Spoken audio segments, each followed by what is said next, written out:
இவங்களோடையெல்லாம் இவங்களுக்கு பகை வந்து குழந்தையே பகையாக இருந்தால் எப்படிங்க? குழந்தைகிட்ட போய் சண்டை போட்டு டெய்லி சண்டை போட்டு இருந்தா மனசு நல்லா இருக்குமா? எப்பவுமே நமக்கு ஒரு ஆறுதல், நம்ம சம்பாதிக்கிறது, நம்ம எல்லாமே பண்ணிக்கிறது எதுக்காக? நம்ம குழந்தைங்க நல்லா இருக்கணுங்கிறதுக்காக தானே. ஆனால் இவங்க அதில் என்ன ஆயிரும், குழந்தைங்கிட்ட சண்டை போட்டு குழந்தைங்க இவங்ககிட்ட சண்டை போட்டுக்கிட்டு இருக்கும். அப்போ அதனால நிம்மதி இல்லாமல் இவங்க போவாங்க.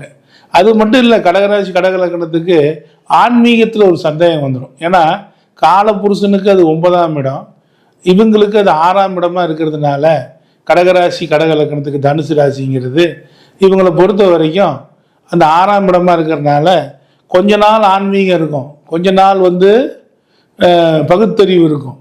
அப்போ இந்த மாதிரி இருந்ததுன்னா எப்படி இருக்கும்?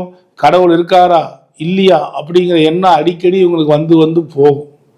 அப்போ அந்த மாதிரிலாம் இல்லாமல் ஒரே எண்ணம் கடவுள் இருக்கார் அப்படின்னு நம்பினவங்க ஜெயிச்சுட்டு தான் இருக்கிறாங்க. அதில் எந்த மாற்றமும் இல்லை.